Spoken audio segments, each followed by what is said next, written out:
Utang proyek kereta cepat Jakarta-Bandung bakal dijamin APBN.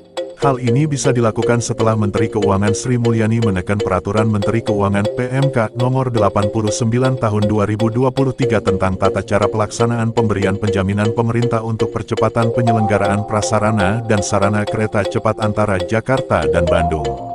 Presiden Joko Widodo, Jokowi, pun buka suara mengenai hal ini. Urusan penjaminan utang kereta cepat menurutnya akan diurus langsung oleh Sri Mulyani.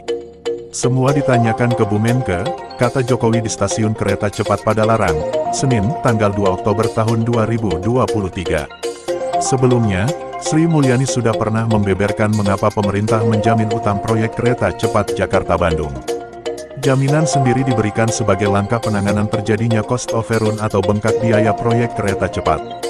Dia mengatakan di dalam Perpres 93 tahun 2021 tentang percepatan penyelenggaraan prasarana dan sarana kereta cepat antara Jakarta dan Bandung juga dijelaskan penjaminan utang proyek kereta cepat diperbolehkan. Seperti kereta cepat itu kan sudah diatur Perpres 93, di situ disebutkan ada penjaminan satu, karena di situ terjadi cost overrun. Kan cost overrun juga sudah diaudit BPKP dan BPK. Di situ ada rekomendasi penanganan cost overrun, ungkap Sri Mulyani ditemui di Gedung DPR, Jakarta Pusat, Selasa tanggal 19 September tahun 2023 yang lalu. Sri Mulyani juga mengatakan Komite Kereta Cepat Jakarta-Bandung yang terdiri dari dirinya, Menko Kemaritiman dan Investasi Luhut Binsar Panjaitan, Menteri Perhubungan Budi Karya Sumadi, dan Menteri BUMN Erick Thohir melihat sejauh ini KAI memiliki pemasukan lebih dari angkutan batu bara di Sumatera. Pemasukan tersebut dinilai dapat membayar utang kereta cepat.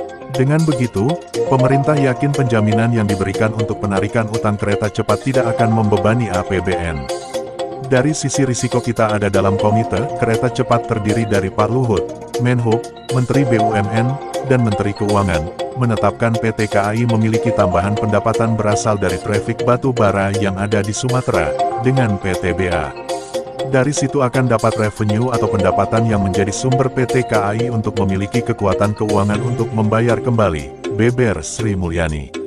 Komite Kereta Cepat Jakarta-Bandung juga meminta Kementerian BUMN untuk membuat semacam skema pengawasan keuangan pada PT KAI. Hal ini juga dilakukan untuk memastikan perusahaan bisa membayar utang, sehingga penjaminan yang diberikan tak perlu dilakukan.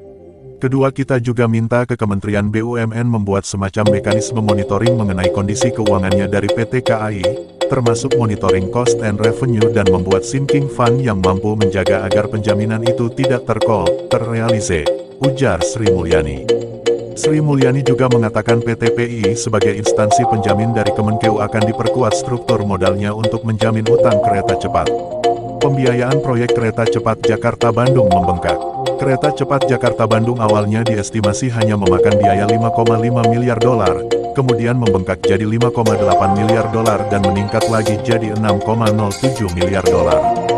Terakhir, setelah negosiasi panjang, awal 2023 proyek ini ditetapkan membengkak biayanya 1,2 miliar dolar, artinya proyek kereta cepat saat ini memiliki total pembiayaan sebesar 7,27 miliar dolar. Pembengkakan itu dipenuhi salah satunya dengan menambah utang ke pihak China. Pembiayaan bengkak biaya proyek kereta cepat akan ditutup dengan cara menyetor ekuitas tambahan dari konsorsium KCIC. Sisanya, biaya bengkak dipenuhi dari kredit yang didapat dari pihak China Development Bank (CDB), maka dari itu Indonesia harus menambah utang lagi ke China.